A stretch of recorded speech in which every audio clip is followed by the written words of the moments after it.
What is up, sports bettors? Happy week one of the NFL season. Welcome to Guys and Bets, where we'll take a look at the odds for the week one games of every NFL game and a little bit more. Andrew Avery here with, as usual, Joe Osborne. Hello!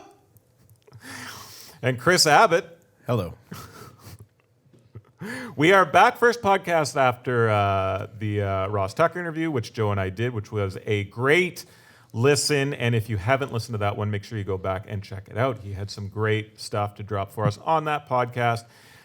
But we've got week one of college football down. 1.5 weeks really have been gone in college football. I think you just make it a conglomerate of week 0 and week 1.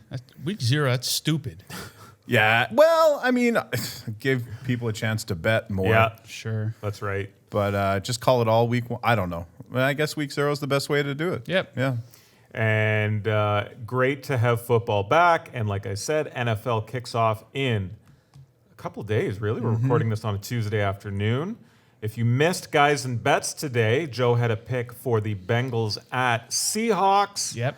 So you'll want to check that out, but we'll give more thoughts on that. We'll go through every game. Joe will have an interesting point or two for each game, and we'll just chop it up about all 16 games on the board. Some interesting moves here in some of these games, and we'll get to all that. And we'll talk about some college football bad beats that happened and some news and notes from college football as well. Some brilliant games, some great games that definitely cleansed the palate of that UCLA-Cincinnati game. Oh my God, that was atrocious. Some of us bet on Cincinnati in that game. Yeah, some of us bet on UCLA. Wrong. Very, very wrong. But anyway, let's start in the NFL. And let's start with the Thursday nighter here, folks. The Green Bay Packers at the Chicago Bears. This one opened with the Bears as home chalk at -4. It is now -3 across the board, I think, at all shops. Joe, start with you. What do you make of this one? Two little nuggets for you guys on this one. Last year, this was a stat I loved, and maybe a little bit of foreshadowing for the pick that I'll do on Thursday's Guys and Bets program. Last season, the Bears led the league in first half point differential at plus 7.65. The Packers were way down on the list at 28th at minus 3.31. Chicago allowed a league low 5.8 points in the first half at home last season. Currently, the first half spread -2.5. So interesting little nugget there. I kind of like the Bears to start fast in that one, but we'll get more into that on Thursday's show. One other little nugget. The Packers, an awful bet in divisional games. They're just 2-9 against the spread in their last 11 divisional games. So two little nuggets right there that you can use or lose for the season kickoff game there on Thursday. Total sitting there at 46.5. The OddsShark supercomputer predicts a 26.4 to 14.1 Bears win in that one. If memory serves me correctly, the Bears the best or one of the best bets in the NFL last year? Yeah, well, they surprised a lot of people, right? I think they improved their win total from the previous season by, 6-7 games or something like that. So they caught a lot of people by surprise. The number one defense in the league. They slowed down a little bit towards the end of the regular season, but they were great at home all season. And like I said, the Packers with new head coach Aaron Rodgers working together, maybe a little slow out of the gate, so we'll see. What do you make of this one, Kris? The Packers weren't overly reliable as a favorite last year. They're a little bit less than even. They're the underdog, though. Of course they are. I was just setting you up for something else. Yeah. I was looking at the home spread. That's It was why. a test, and I passed. And I'm not off to a good start, but these teams played in the first game last year. And, of course, remember Aaron Rodgers got hurt and came out, and then Green Bay just barely hung on to win. They were a 7-point favorite there. So, obviously, a huge swing in the perception of these teams 1 year later. I'm still not overly sold on Mitchell Trubisky as a quarterback for Chicago, but there's a lot of changes in Green Bay. So I don't know here. The total might be something to consider, and I could see potentially an over here. That's a relatively low total, I think, for these two teams. I was going to be, my next question is about the second overall pick from 2017, Mitch Trubisky. 3,200 yards, 24 TDs, 12 picks. Decent season, though. Bears haven't had a real stud quarterback in some time, depending on how you classify Jay Cutler. Is this the guy, Joe? Well, if you look at the surface numbers, like completion percentage and touchdown to interception ratio, he improved quite a bit since Completion percentage of 66.6%, which I know is three of your favorite digits there. 666. 100%. That is the way I live my life. Twice today. Yeah. Yeah, I mean, if you dig into the analytics, a lot of them aren't very strong with his passes downfield and stuff like that. But, he's a young guy, and this should be his breakout season. If he's going to break out, this should be it. And this is a pretty good opponent. The Packers, their defense is essentially rebuilding, and he's playing at home. So it will be a big disappointment if he doesn't get off to a good start here. And the guys will have a pick for that game on the Thursday episode of Guys and Bets, noon Eastern, on our YouTube channel. Make sure you subscribe to the Odd Shark YouTube channel because you don't want to miss One last thing before we get away from this game, though, Ninja. Go ahead. Aaron Rodgers, who everybody sees as this, amazing quarterback, was less than 4 yards a game better than Joe Flacco last year. And it's not like Green Bay has this phenomenal run game. Are you trying to make a case for Joe Flacco? No, I'm that your point? I'm trying to say it's possible that Aaron Rodgers is a little bit overrated at this point. I don't know about that. It's kind of a hot take there to start the show. I mean, he's behind some good quarterbacks, but I mean, he was down in the average range for me last year. But if you take a guy like Flacco, maybe when he was starting football games, he was playing from behind a lot, had to air the ball out a bit more to catch the game. I don't know. All right. Go to Sunday, and we'll start with the Atlanta Falcons at the Minnesota Vikings. So this one open, Vikes minus 3.5 at home. It's now minus 4. We got a total of 48 on the board in this one. Joe, what do you got? The Falcons have been involved in a lot of high-scoring games early in seasons over the past couple of years. The total has actually gone over in 9 of their last 11 games played in the month of September. We saw the Vikings defense fall off a little bit last season from the year before. And taking a look at Atlanta in their 4 September games last season, they scored over 31 points in 3 of those 4 games. Very similar field conditions in Minnesota than their field in the ATL. So this could be a pretty good over game in the opinion of I. Okay. Yeah, it's hard to bet the Falcons on the spread because they weren't a very reliable bet last year, and they lost. And you can't count the preseason for too much, but they didn't hit in the preseason either. I think Minnesota's going to be better this year. I was really happy with the way they ended the season last year. Interestingly enough, 1, 2, 3, 4, 5, 7 of their last 9 games last season went under the total. I think they're better than people think they are. And they obviously played some low-scoring games. So, a lot of the knock goes toward Kirk Cousins. Can't win a big game. Can't win the big game. But here, 4,300 yards, 30 touchdowns, just 10 picks there.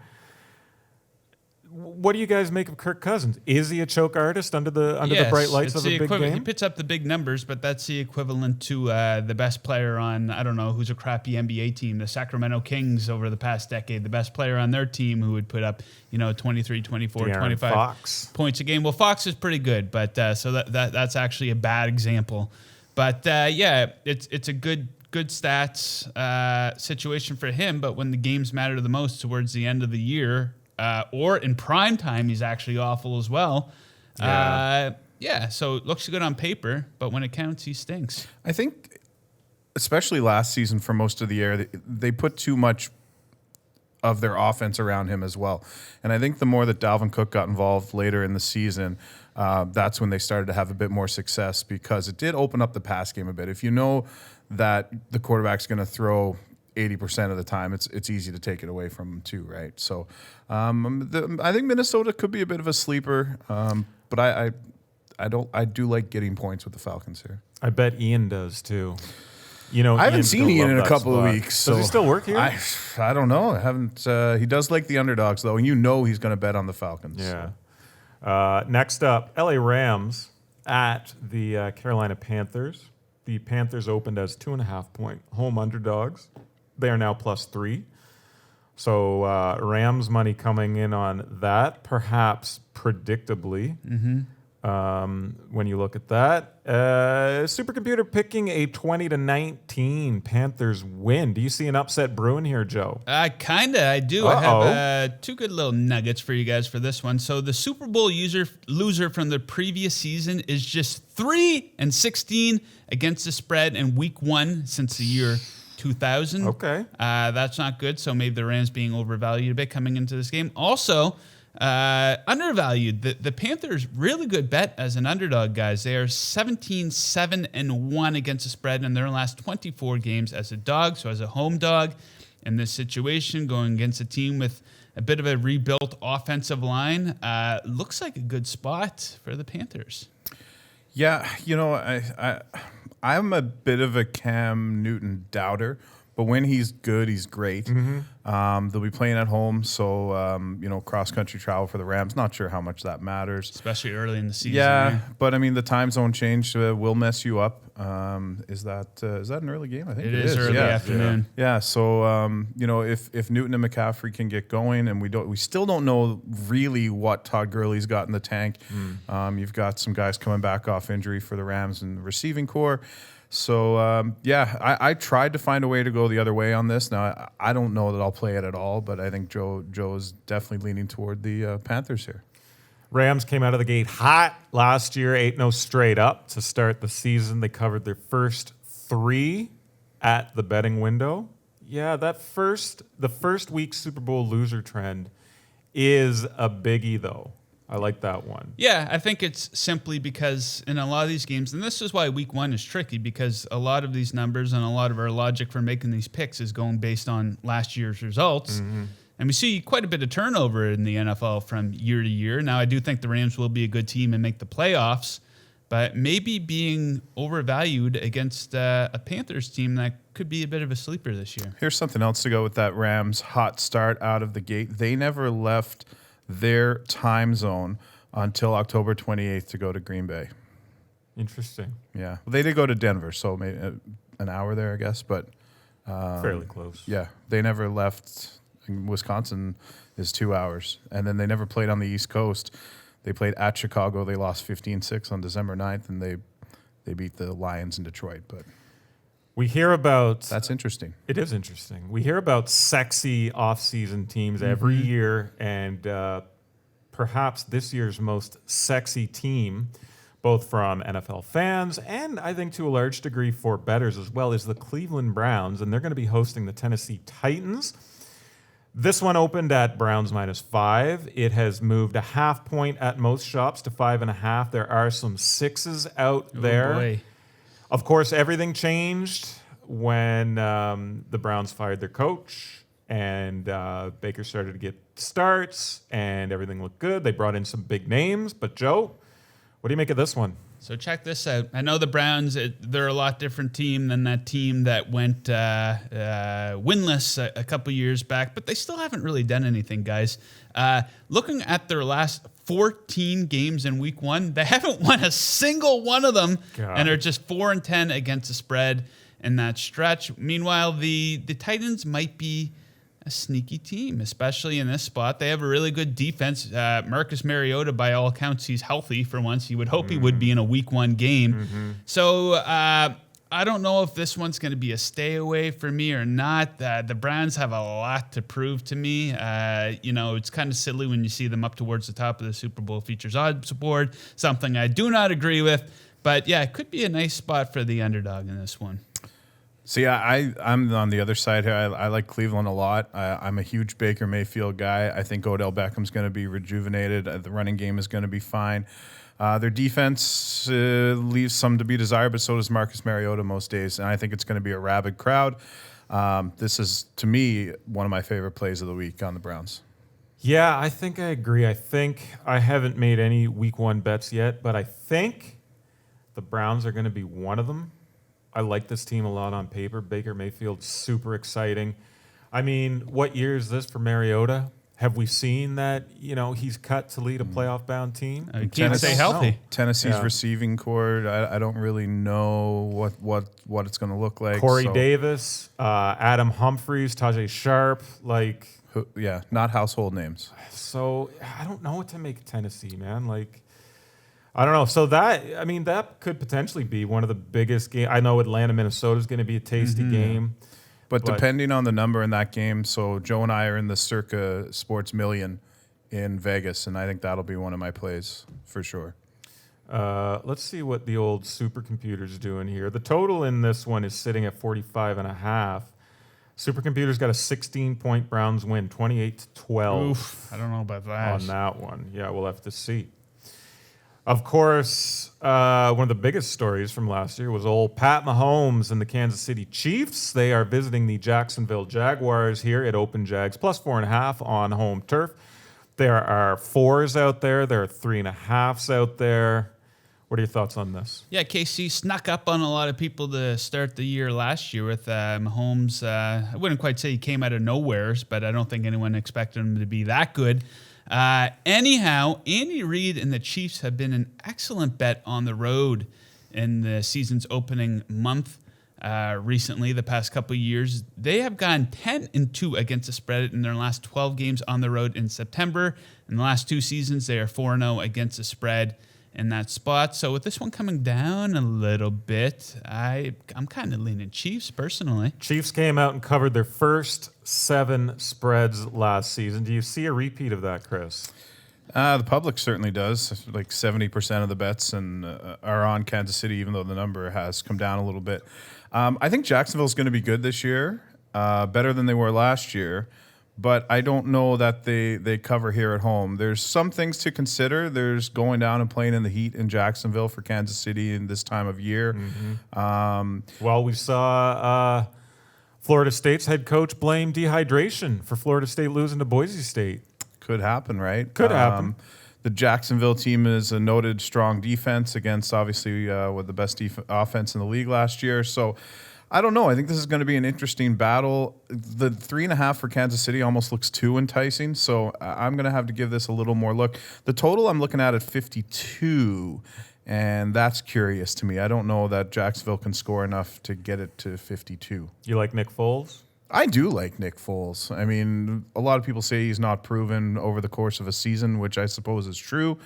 But I think he's got a lot to prove. I think this Jacksonville team has a lot to prove. So, you hate to throw in the motivation factor, but I think playing at home in a market that was ready to turn on the team last year, there's a lot to prove. This could probably go one of either way. Yeah, it could be a blowout. Supercomputer picking a 23-16 Chiefs win here. That would be under 52. That would be well under the total of 52 in that one. But certainly another interesting game on the week one board. This one, maybe not as interesting as the ones we've talked about already. It pits the Baltimore Ravens at Joe Osborne's beloved Miami Dolphins. We had an opening line here of Miami plus 3.5. It is now at plus 7. Is there a more maligned team in the NFL than the Miami Dolphins right now? Well, if you're going to rebuild, do it the right way. Do you think the Dolphins are doing it the right way? Yeah, you don't half-ass it. I mean, you're going to get 2 first-round draft picks for Laramie Tunsil, 100%, man. That's an excellent haul that they got for Tunsil. So, yeah, if you want to rebuild, do it the right way and completely bottom out. Example in Major League Baseball, the Houston Astros. Remember, they were god-awful for 4 or 5 straight years, and the bulk of their team, the core of their team, is made up of guys that they got early in drafts.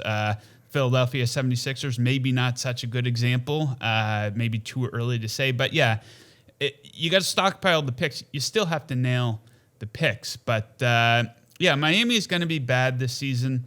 For this game, we're seeing the number move in the direction of the Ravens from what I believe. But a few 2 interesting nuggets for this one. So you would kind of think that the Dolphins would have a nice home field advantage early in the season, playing in that humidity, very unique climate, especially early in the year. They're just 5-13 against the spread in their last 18 games at home in September. Also, the Ravens have absolutely beaten the living shit out of the Dolphins in the history of this matchup. Recently, they are 7-1 straight up and 8-0 against spread in their last 8 games versus the Dolphins. In their 2 most recent matchups, Miami scored a total of just 6 points. Well, How many matchups? They're 8-0 against spread in their last 8. No, you said they scored a total of 6 points. What was that in 2 games? In their last 2 games they played. Yeah, that was 2017-16, though. So a few head coaches removed for the Dolphins. Yeah, but and they're different quarterbacks. allegedly worse right now, right? Like, can you name 10 guys on their roster? And you're a fan. I can. I'm not going to prove that, though, just to appease your interest. No, there, it was Chris. more of a rhetorical question. Like, But yeah, they're going to be bad. This might be, it's the lowest total of the week. The number might be too low, though, so this might be 37.5 it's sitting at. Yeah, I'm hoping that goes up to 38. I might target that for Friday's show of Guys and Bets, where we're going to be doing all football, of course. But yeah, and I do see the Ravens chewing a lot of clock, too, because they're a run-based team. They have an awesome defense. Miami's defense might be a little bit better than people are giving them credit for. So, yeah, I won't be watching much of this game. I'm sure Red Zone will tune in once or twice when there's a few touchdowns scored. But, yeah, I'm not very optimistic about the Dolphins season, obviously, but I am optimistic about the rebuild. I don't know that there's going to be a ton of points. When you look at the last few games Baltimore's played, they scored 17, 26, 22, 20, 24. So, they're not lighting it up since Lamar Jackson took over. And like you alluded to, so many run plays, even the pass plays turn into run plays most of the time. Up clock, for sure. Buy or sell Lamar Jackson. He's got to be in the right offense, right? Like, if they can build that offense, and obviously they're going to try to do that, but I think he's easy to game plan for because if you have a really good secondary and you stack the box, I think he's just going to be toast. He can't throw, even though his passing statistics are better than what you see when he looks like a wounded bird letting go of the ball. And I still think he's going to get his head taken off. Like, I hate, I'm not wishing a concussion on the guy, but it's going to happen or he's going to break his collarbone because it's too reckless, man. Yeah. It's too reckless with huge guys coming at you. Buffalo Bills at the New York Jets in a AFC East meeting here. This one opened Jets -3.5. Down to -3. I personally kind of like the Jets here. They're sort of not as sexy as the Browns, certainly, but they are one of those teams that people are looking at here. Supercomputer has a 22-19 Jets win here. Total on the board at 41. What do you got for this one, Joe? Yeah, so that is the second lowest total of the week. And the interesting nugget for this game is the total has gone over in 7 of the Bills' last 9 games on the road versus the Jets. And I find that total kind of interesting that it's so low. Both teams kind of reshaping their offenses a little bit, especially the Jets bringing in offensive-minded head coach Adam Gase and Le'Veon Bell at running back. So I think that's a good over spot. Yeah, I think the Jets are being undervalued a little bit. Like, I think Le'Veon Bell sits out a year and people kind of forget how good he is. So I think he'll bring an awful lot if Sam Darnold can progress in his second year. The last time these teams played there, though, Buffalo won 41-10 on Armistice Day last year. So we'll see. I like the Bills. They went 4-0 straight up and against the spread in the preseason. Again, if you put any stock into that. But they open up against the Jets, Giants, Bengals, so could be a good opportunity to get off to a good start for them as well. They might look at this 3-game set as like, okay, let's make sure we go 2-1 or something. Lev Bell in the green and white. Yeah, I like it. I took him in a fantasy draft in like the second round today. I took David Johnson. I hit him last night.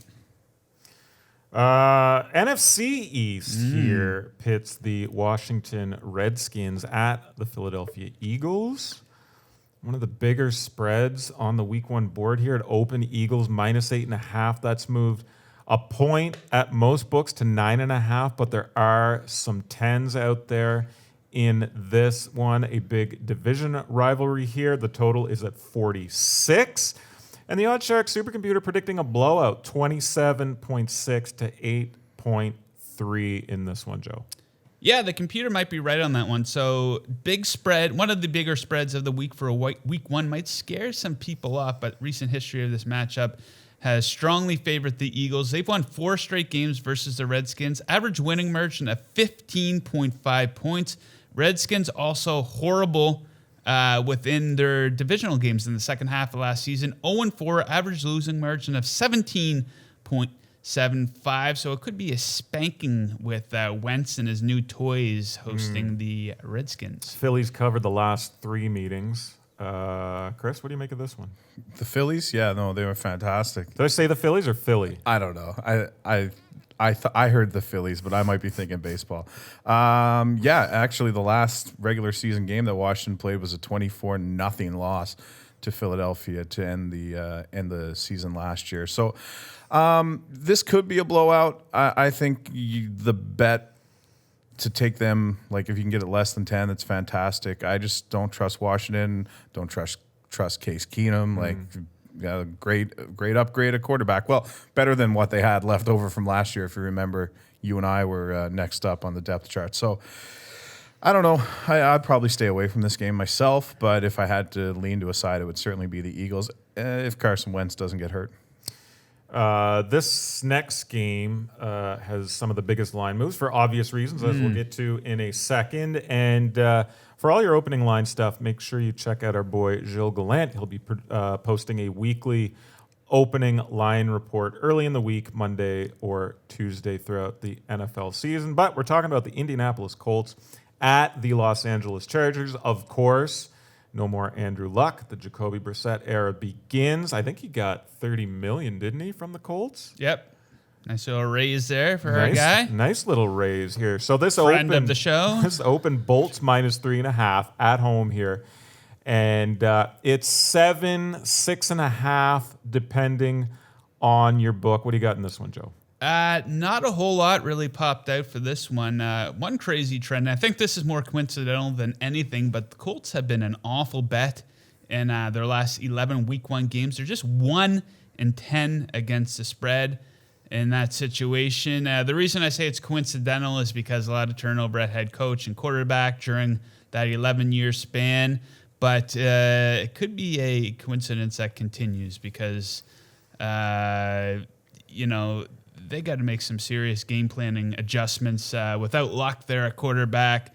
So, yeah, it's probably a stay away for me, but that trend, I think it might continue. I kind of like the dog here because the thing the Colts have going for them is a top 3-ish offensive line in the NFL. Sure, yeah, good point. And Brissett, clearly not Andrew Luck, but he's had a few good games under his belt in the NFL. That line is going to do its job. I'm not saying they win this game straight up. The supercomputer has a sort of 23-ish to 19-ish Chargers win, but enough for the Colts to cover the number there. I don't know. I think if they can protect him and give him time to look at the receivers and his checkdowns or maybe escape the pocket, I don't know. I think the Colts can keep this close. Yeah, I mean, Marlon Mack is a phenomenal running back. Yep. And when he was in the lineup last year, that changed everything. And if you can get him running or short passes to him and short passes to Eric Ebron, I think they can keep it close. Also, on the other side, you've got to look at the Chargers. Like, Phillip Rivers is 53 years old now, 17 children, beautiful, great family man. But in all seriousness, their number 1 running back is out. Austin Eckler's a good number 2 option. But, their receiving core is a little bit depleted too. So, I mean, again, probably a stay away. But if this number were to get up over 7, it's definitely worth a look for the underdog because I think you're right. I think everybody's going to fade the Indianapolis Colts. So Andrew Luck's gone. They're going to go 0-16. And it's probably not the case at all, pump right? the brakes a little bit on that. Let's get some games under Indy's belt here and see where they actually stand. They must see something in Brissett. There's enough tape out on him to know what he brings to the table, but they paid him, and I think they're hitching the wagon to Jacoby Brissett. So let's see what happens. Joe made a play for this game on today's episode of Guys and Bets. It is the Cincinnati Bengals against the Seattle Seahawks in the Pacific Northwest, a game which opened with the Seahawks as 7.5-point home chalk. It has since moved to 9.5, while the total can be had at 44, I believe, Joe. What do you make of this one? Yes, crazy trend for this one. Seattle has been a big money bet at home to open seasons. They are 14-0 straight up and 12-2 against spread in their last 14 games at home in September. Specific to the big spread in this one, 7 of those 14 wins came by double digits. So Pete Carroll, Russell Wilson, they start strong when they're playing at home. A lot of new adjustments and new faces in Cincinnati, so it could be a bloodbath in Seattle. It could be, but I also look at the fact that Seattle last year scored 26.8 points per game. That's not a whole heck of a lot. They're not a team that generally runs up the score. And if Cincinnati can get a couple of scores, 10 points or more, it's a lot here. Yeah, you might be right. Seattle might run away with this, but I don't know. I'm a Joe Mixon guy. What do you make of the Jadeveon Clowney trade? I think it's huge, man. If he can stay healthy, of course. I don't know if he'll make an impact right away. I mean, he's only been with the team for, at this point, couple days at this point. So he could make a couple impact plays there, but I think later on in the season, I wouldn't be shocked if Seattle is one of the best defenses in the league. Interesting. Yeah, I still think he's got so much raw talent, but I don't think it's been properly harnessed yet. Goes offside a lot, or at least he did last season. So I'm interested to see what they do with him there. Next game, another one that's not really super sexy on paper at least, but it is the Detroit Lions at the Arizona Cardinals, a game in which books opened the Cards as 2-point home faves, but it has moved to plus 2.5, so 4.5-point swing there, jumping the fence. I mean, it's got to be the closest supercomputer prediction with 0.4 of a point separating the teams. Detroit 20, Arizona 19.6. The total's at 47, which feels potentially high here. What do you got on this, Joe? I think the total is too high at 47. Last year, these teams ranked 25th and 32nd in scoring. Of course, we'll see a little bit of turnover. They could improve. But looking at the Lions, they were a money under bet to close out the season last year. They went under in their last 7 games. Average combined score of just 34 points in those games. Looking at the Cards at home, they've gone under in 8 of their last 10 games at home. Average combined score of just 33.1. So I know everyone's excited for that, the air raid offense. With Kingsbury and Kyler Murray. I think that might take a little bit of time. Matt Patricia is a defensive mind, so I'm sure he's got a pretty good game plan for the rookie. So I think I'll be betting under in this one. Yeah, I mean, the offense for Detroit doesn't get me all that excited, even though they do have Danny Amendola there. So that's really exciting. But you remember they got rid of a few guys near the end of last season as well. So I guess not really a rebuild there, but it's a perpetual rebuild in Detroit, right? So Sure. I'd probably lean towards those guys. Arizona is like the second on the odds board to have the fewest wins in the NFL this season, and it's games like this that they're going to lose. Right. So I'd lean towards Detroit. New York Giants at Dallas Cowboys in the NFC East. Opened with the Cowboys at minus 7.5. Moved a half point to minus 7 here. Total out there at 45.5. And the supercomputer has a 24.6 to 18.8 Cowboys win. Not enough to cover. What do you think, Joe? The Cowboys have been awesome in divisional games recently. They are 8-1 straight up and against the spread in their last 9 games versus divisional opponents. They've also beaten the crap out of the Giants over the past couple seasons. 4-0 straight up with an average winning margin of 11 points. So the Cowboys, if Zeke and D does come back and is in the huddle, they could have a lot of momentum going into this one versus a Giants team that's rebuilding. I guess they don't want to admit it. I guess Eli will be under center for some reason, but I think I would go with the favorite in this one. Well, how exciting! I hope he does sign, because if we could get Zeke against Saquon in week 1, and I'm sure that's what the schedule makers were after. Yep. But in their last 6 trips to Dallas, the Giants have only covered once. So that's something to consider as well. I'm a big fan of the Dallas Cowboys this year. And I guess it really does depend what kind of game shape Ezekiel Elliott is in, what Jason Witten's going to bring. But I think even if you take that out of there, Dallas's defense is looking pretty good. I'd probably take them at 7 here. If it goes to 7.5, then you start thinking maybe stay away a bit. But if it stays at 7, or if you can get it 6.5. Let's just all be relieved that Jason Witten is now out of the booth. That is so great. That is, you know what? And they needed a tight end. So it's win-win. Everybody wins here. Next game. The supercomputer is way off on this one, I can tell you that much. We got the San Francisco 49ers, my team, at the Tampa Bay Buccaneers. This one opened Bucks -2 at home. Some books now have it as a pick. There are some +1s out there. There are some -1s out there. So kind of all over the place here. But the supercomputer has a 9-point Buccaneers win. Total of 50 on the board. A bit high there, I believe. What sort of nuggets you got for this, Joe? Tough game to figure out, isn't it? It's with Bruce Arians, with Tampa Bay, so who knows if they'll get better. The 49ers haven't quite gotten over the hump yet with Shanahan and Garoppolo. But yeah, East Coast, West Coast stuff. The 49ers have been awful playing on the East Coast. They're 0-12 straight up in their last 12 East Coast games. Shrink that sample size down to 10. 1-8-1 against the spread in their last 10 East Coast games. Now, with this being the first game of the season, I don't know if that will be that big of a deal. I think the East Coast, West Coast stuff plays more of an impact in the middle or towards the end of the season when teams are a bit more beat up. But I would lean Tampa Bay maybe, but I will be staying away from this one. Yeah, I no interest in this. Like, this game will not come on in my household. What? Well, unless it's on Red Zone, all the other games are at the half or something like that. Yeah. I have no interest in this. Maybe a George Kittle receiving prop might be my only thing here if I could find something that I like. But And he's going to get the ball a lot. McKinnon on IR, of course. Evergreen comment there. Dante Pettis questionable. Trent Taylor out. So, Kittle's going to get fed a lot. But I guess he's got an injury designation as well, probable with a calf. Is that He'll be playing. for real? Come on.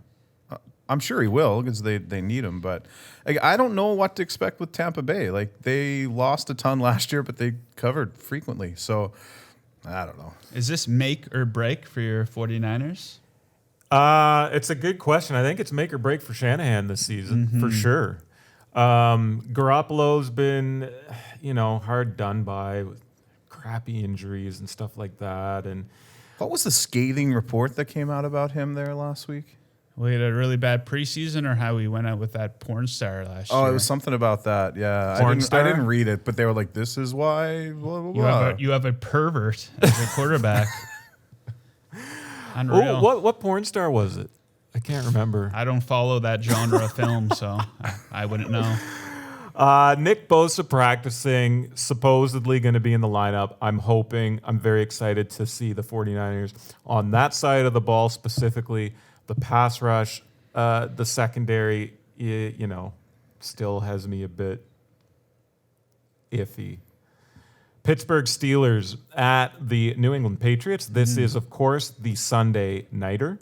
This one opened with the Pats as 6.5-point home favorites. You can find 6s or 5.5s out there, depending on your book. Total of 51. Supercomputer predicting a Patriots blowout here. We got 33.2 to 9.4 there on the supercomputer page. What do you think, Joe? Yeah, fun game with the Super Bowl champs opening up the Sunday nighter games, and of course Steelers, who will be coming into the season with a pretty big chip on their shoulders. But the Patriots have been so good at home, guys. They are 16-0 straight up and 13-3 against the spread in their last 16 games as a home favorite. Steelers, pretty bad bet coming into seasons. The past 8 years, they're 1-6-1 against the spread in their last 8 Week 1 games. So I'm going to go with the square pick and go with the Patriots. I mean, I don't even know if it is. Pittsburgh has covered just 4 of the last 17 games against New England. It's just, they have their number, man. And What's Pittsburgh going to be now? Like, Juju's the number one option. He's great, don't get me wrong, but that's going to be an adjustment. Roethlisberger, well, he and Brady are getting older, but it seems to be affecting Roethlisberger more than Brady. Can James Conner repeat what he did last year? There's a lot of question marks for me around the Pittsburgh Steelers. So, yeah, go with Old Faithful here, I think. Pittsburgh has a way, though, of cranking out statistically friendly wide receivers, though. They've done it in the past. They're doing it again with Juju Smith-Schuster. You look at a guy like James Washington, who is probably their number 3, could finish the season number 2. I think he's talented as well. Yeah, Ben's getting old, but I'm not saying to bet the Steelers here. I kind of like the chalk there as well, but Pittsburgh will sort it out. I think they'll be okay. There's a ton of pressure on Mike Tomlin, too. Like, Yeah. I don't know. Like, they're going to be squeezing the ball a little bit early, I think. And you remember, Joe, you said their early records. They were trash early in the year last year. They didn't play anyone in the preseason, and they didn't start very strongly at all. Was that last year they tied the Browns in the season opener? Yeah. The It Hugh was Jackson Browns, too. downhill from there. You boy.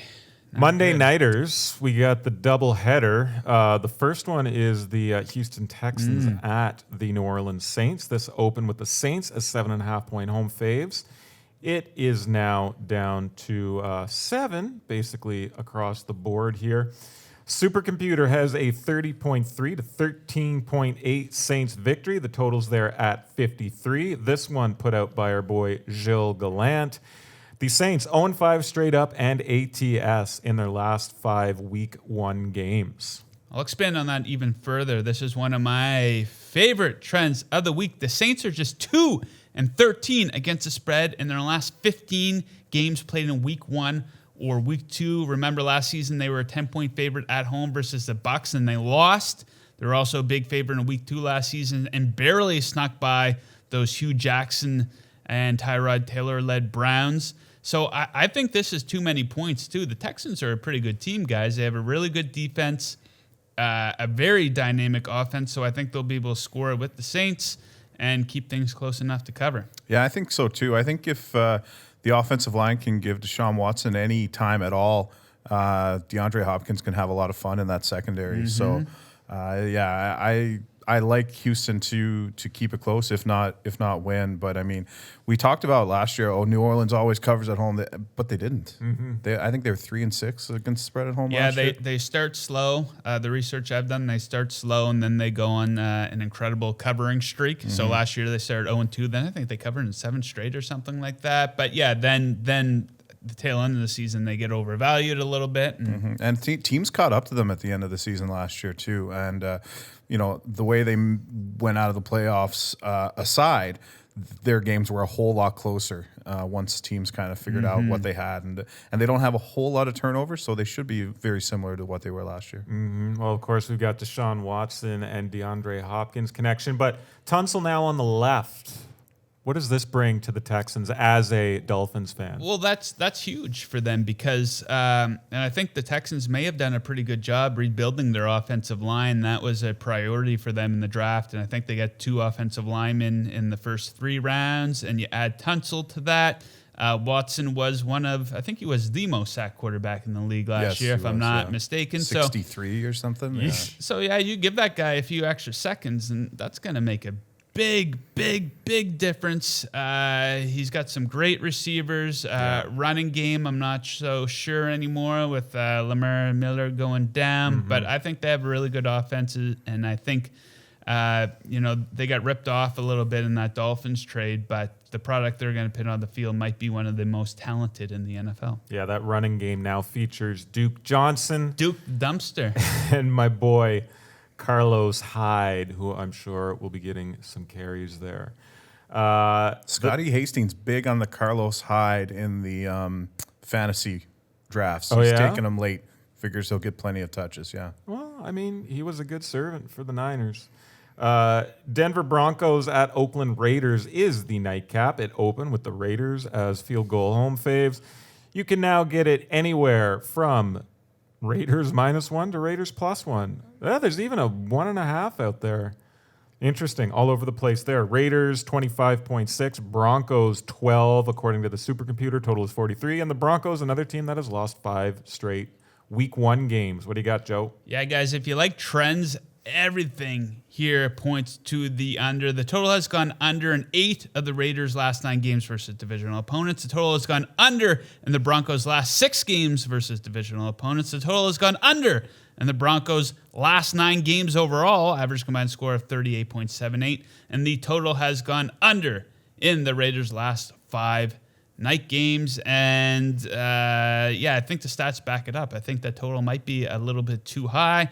I think the Broncos are going to have trouble scoring this season, so I kind of do like the under. Yeah, this game I don't like this game at all. I'm probably not going to bet it, although it's the late game on Monday night, so I probably will end up betting it before it happens. But I don't like the Denver Broncos at all. I have no trust in the Oakland Raiders, so maybe you're right, Joe. Maybe under's the way to go here. I'm really curious to see how Antonio Brown does. Maybe he lights it up, and him and Derek Carr are the new Montana and Rice. I don't know, but I doubt it. Big year for Carr. Big year for Joe Flacco. Big year for John Gruden, too. Absolutely. You kind of give him last year to get his feet back wet. And now they've brought in, I just keep going back to it, they brought in all these combustible elements there. Managing the people is going to take up more of their time than game planning. Yep. And that's always an issue when that happens. And, of course, we get another year of Philip Lindsay, who rushed for over 1,000 yards and is a very exciting running back there for the Denver Broncos as we transition into the Joe Flacco era. So there's your NFL games. But let's look back briefly before we end the show here to college football. And Chris, you had your eyes peeled on a ton of college football I did games. play a lot of college football, yes. Talk to me about some of the bad beats that we saw. I was the victim of one of them, taking the Oregon Ducks plus 3.5 right before kickoff. I don't know why I didn't tail you and take Auburn, but here we are, and it's a bad L. And you know what? We talked about week 1 in the NFL being difficult. Week 1 in college football, probably more difficult than week 1 in the NFL because there's more unknowns. I had the worst beat of my life, potentially, and I'll get to that in a minute. But I also had some good backdoor covers, like the over in the Oklahoma-Houston game. There were 7 points scored in the first quarter. I had 79.5 over. I figured forget about it. But God love Dana Holgorsen. Losing by whatever he was losing by, called 2 defensive timeouts in the last minute to allow Oklahoma to get that last score. So that was amazing. Dana had the over as well. So that was great. Then the Auburn cover, Oregon looked fantastic in the first half of that game. And then, Auburn just kind of picked away. Their defense got better, shut down Herbert a little bit, and a last 10-second touchdown. So it's hard to say that was a great pick. It worked out. So I guess then it was serendipitous that I lost on the worst play in college football history. No, that's a little bit much, but it was crazy. And everyone who was betting it knows what I'm talking about. That's hilarious. The Stanford-Northwestern game. Yeah. I had Northwestern plus 6. I thought it was going to be a low-scoring game. It was. And with 30 seconds left, Northwestern had used all its timeouts to force Stanford into a punt. The score was 10-6. And Northwestern gets the ball back on its own 25. I'm like, all right, what are they going to do? Air it out, try for some sideline passes. Probably should just take a knee here. You're not going to do it, but obviously they got to try. So snap, first play from scrimmage. Guy rolls left, looks left, nothing doing. 2 Stanford guys come, knock the ball out of his hand. By this time, he was fading back, so he's probably at the 15. And the ball rolls into the end zone. But, okay, fine. The first guy there is a Northwestern lineman. It's going to be a safety. It's fine. He does this barrel roll that I don't like. It's like a front flip, like a gymnast would be proud of. All he had to do was fall on the ball, and he looked like an extra in a movie, in like a combat scene from like a B movie, just like And Stanford recovers in the end zone, 17-7 final. Yeah. I can't think of a worse beat in my one. betting history. Like that fly ball that the Chicago guy missed earlier this year. Yep. At least that only ended up in a push. That wasn't a loss. That was funny as well. Yeah. So that was the worst beat. But and another one, Ohio State go up 28-0. Yeah. And I'm laughing and Fast and dancing, furious, and too. it's amazing. The Yeah. spread was 27.5. I'm tweeting all this stuff, and I'm not going to say that I caused the curse because everyone thought it was over, and then they end up not covering. Yeah. It was just Well, hey, man, it won't be the first bad beats of the year, and No. it won't be the last. that's what makes it so much fun, right? Speaking of bad, over in USC, JT Daniels out for the season. And they got a big game against Stanford this week. Trojans -2.5. And Stanford's quarterback, Costello, I think he's questionable. I think he might be out. That seems to be what I'm hearing is that they're both going on backup quarterbacks. But, do you got the total for that in front of you? 45.5? Yeah, I'm looking at 46.5. I'd play the under there. Right. I mean, the Pac-12 sucks. I'm sorry, guys. I know, but it sucks. The Pac-12 is trash, especially these teams who aren't like top tier. Like, okay, Oregon, I'll give it to you. Utah, you're not bad. Washington, whatever. But these teams in around the LA area, UCLA was atrocious football. terrible. And so was Atrocious. Stanford against Northwestern. Yeah. I didn't see the USC game. That was a late game, and I had enough at that point. Yeah. But I would say under for that game. Like that'll be one of my bets this week for sure. Well, one team that has certainly caught my eye, I mean, we're 1 week in, but that is the LSU Tigers, Chris. Yeah. They put the boots to, was it Georgia Southern in week 1? 55-3. Yes. They look solid on both sides of the ball. Should we be thinking about LSU national championship futures tickets, considering they're around what? Still 20-1? Yeah, but look at the division they play in. They've got to get past Georgia and Alabama. Sure. Okay. So that's going to be really hard. A good litmus test is this weekend against Texas. Yeah. The biggest game of the weekend, bar none. Yeah, Can't wait. 5.5-point favorites, LSU on the road. This is really tough. I was looking at it before we came on the air. Texas has a strong offense, but they've still got a Big 12 defense. And LSU and Joe Burrow looked really good. Yep. I'm thinking maybe an over here in this game. It's Okay. at 55, but we've got two older quarterbacks, two well-coached offensive teams, a new offense for LSU. Texas is going to get its points. I don't know. It's in Texas. I got to take a longer look at this. It's going to be a great game. The question about nationally, I don't know. I really don't know. I mean, sure, if you want to throw something down on it, but Good value. it's almost a foregone conclusion that Alabama and Georgia will be in the college football playoffs. So obviously 3 SEC teams won't be. Although Alabama looked fallible this week. Little bit. I mean, I Little know bit. they covered a massive spread, Yeah. but they did not look nearly as dominant as they looked last season. I want to throw a couple other lines at Very you. slow start. You agree? For Yeah. Alabama. Yeah, I was worried because I was on them all week based off coming into that game. They were 10-1 against the spread. Sure. In week 1 under Nick Saban. So, of course, I was a little worried. They didn't score a point in the first quarter. And, so then you saw them really put Turn it on. the foot on the gas there. And that was something. The running backs were sitting out too, right? Man, that was something we saw towards the end of last season, though. They got off to very slow starts in games against Georgia, of course, and the SEC title game, and even against the Citadel when they were like a 54-point favorite or something like that. They got off to a slow start. So And a slow start killed them in the national championship. they got to fix They couldn't that. come back. Yeah, absolutely. Yeah. So if LSU beats Texas convincingly, Yeah. can we revisit this conversation next week? We can. Let's see. When does LSU play the big boys? Please hold. Let's see. They've not for a while. They play Auburn at home October 26th. They got Florida. They play at Alabama. So that's gonna They got Florida. They're at Mississippi State. They got Auburn. They're at Bama. They're at Ole Miss. They close the season against A&M. they keep that Alabama game close or win. Yeah. And then, but that's so late, then the value will probably be dried up a little bit. Like Florida, the way they looked, they're ranked 11th right now. Not they're for not long. going to be. Not for long. No, not at all. I want to throw a couple other lines at you here.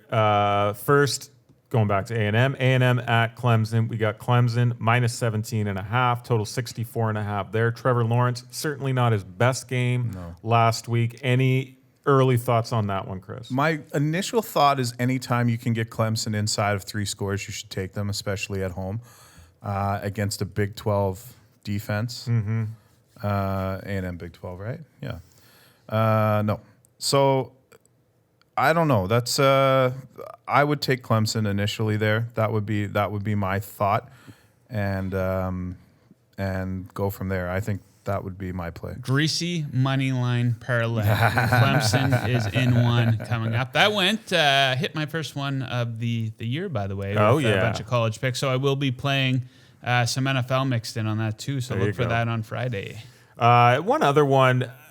This isn't necessarily a big game per se, but one that I find mildly interesting. It's Nebraska at Colorado. It's Colorado plus 3.5, total 64 in that one. Any thoughts on that game? Did I see you like touting Colorado on No, the weekend? no, Okay. no, that wasn't me. Somebody was all about it. No, I would Nebraska at that number. I've seen it too. I like that. No, again, you're getting into teams out west that they're just not very good. Your Pac-12 hatred is palpable. Is there anything on the Week 2 docket that has caught your eye that we haven't talked about, though? Yeah, there was one actually, and I mean I've only really gotten into it today. So, Florida is minus 41 in their game. Like that's insane. Okay, Michigan State's a 16-point favorite against Western Michigan. I like that a whole lot better than I do for the Wolverines, who are like a 22-point favorite. They just don't cover Is that big the spreads. Army game? Yeah, Michigan and Army? yeah, yeah. Yeah. So now 22.5. So I'll be looking really close at Army for that. Before we go, I'm going to put you guys on the spot here. Looking like through the first 4 weeks of the NFL season, what team are you guys going to be looking forward to betting with the most? Does anyone jump out at you going into this regular season that looks to be a play-on team? I'm looking forward to fading the Saints the first couple of weeks of the season. Reasons being, I kind of got into those in the breakdown for the game, but we have that trend how they've just been an awful starter to the season under Sean Payton. Drew Brees' quarterback percentage or his quarterback rating is the lowest in September versus every other month as well. I think they're being overvalued versus the Texans, who are a pretty good team. And also, I think in week 2, they're playing the Rams, which is a very interesting matchup. I think you're really, really, really going to see people play up the revenge angle. Right. As if that's the reason why the Saints will win the game. And the Rams are a very talented team who might be coming off a loss versus Carolina. That's right. So that is one situation that I will be looking to fade. As for standout teams to bet on, I think the Titans might be a little bit sneaky. We're seeing them. I know both you guys are on the Browns, but I think the Titans might be a bit of a sneaky play early in the season. What about you, Chris? Well, not so much the first 2 weeks. Maybe this week, but the Jacksonville Jaguars, they play the Chiefs and then the Texans, but then they have Titans, Broncos, Panthers, Saints at home, Bengals, Jets, Texans. Then they go to Indianapolis. They play Tampa Bay. I really think they could make some noise. They play the Raiders. They've just got a favorable schedule, and I think if they can get on a little bit of a roll and get rid of the mess that was last season. I think, again, I've said it a number of times, this is the team that we were talking about a year ago as being a potential playoff team, being a potential team to go to the AFC Championship. So, I'm interested in them. The Minnesota Vikings, the Buffalo Bills, I think a couple of teams that people just write off. I'm interested to see how they do early on, but I'm going to need to see something before I get too excited about betting on them. But I think they're teams that have improved that maybe aren't getting the credit for it. I talked about it in this Week 1 game at the Chargers, but I'm looking forward to the Colts. I got to say, I think people are hopping off now that Luck is gone. They're at LA, then they're at Tennessee, then they're at home against the Falcons and the Raiders. I think we're going to see some potentially favorable betting spots maybe in the first couple weeks here. So Looking forward to that. Speaking of looking forward, I'm looking forward to your Kris podcast with our boy Harry. Tell the folks what's going on. Yeah, starting this week, myself and Harry Gagnon, and it's we've got two potential names. We've got Bald Strategy Cotton, Yeah, I love that one. and we've got Bald Bets and Beyond.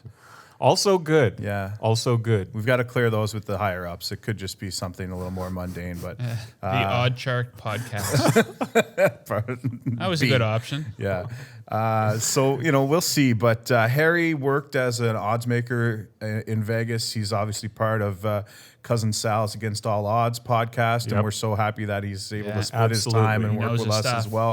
well. Really smart. He looks at wagering a whole lot differently than some of us do. Yeah. He's not afraid to take some massive favorites and parlay them, even more so than Joe sometimes. So I'll be really interested to see his approach, and it'll be great to get a new perspective. And it's not just going to be, this is my pick, this is why I like this.